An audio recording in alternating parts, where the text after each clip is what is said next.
Kuna mwanafunzi hapa anauliza, mwalimu, kati ya elimu na pesa ni ipi iliyo muhimu zaidi?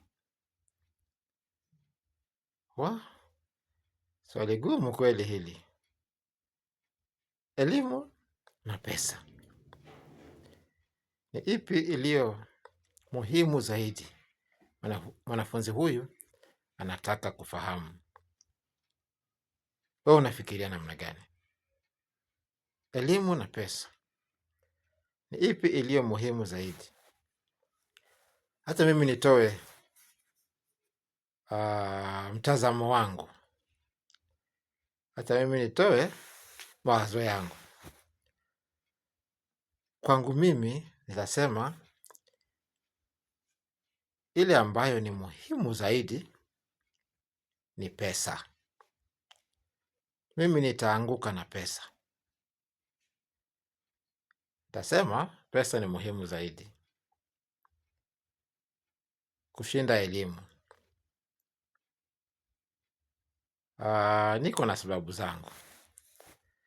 Sababu ya kwanza, na sio kusema kwamba elimu si muhimu, lakini katika hali ya kujibu swali la mwanafunzi huyu ni ipi iliyo muhimu, kwangu mimi sijui kwako, lakini kwangu mimi nasema ni pesa.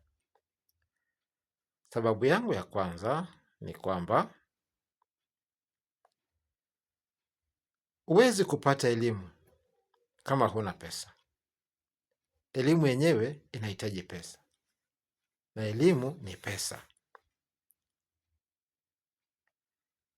Unakuta kwamba kuna watoto wengi ambao wana akili, ni werevu, wanaweza kusoma na kuhitimu vyema, lakini kutokana na kwamba wazazi wao hawana pesa za kuwasomesha, basi wanakosa ile elimu.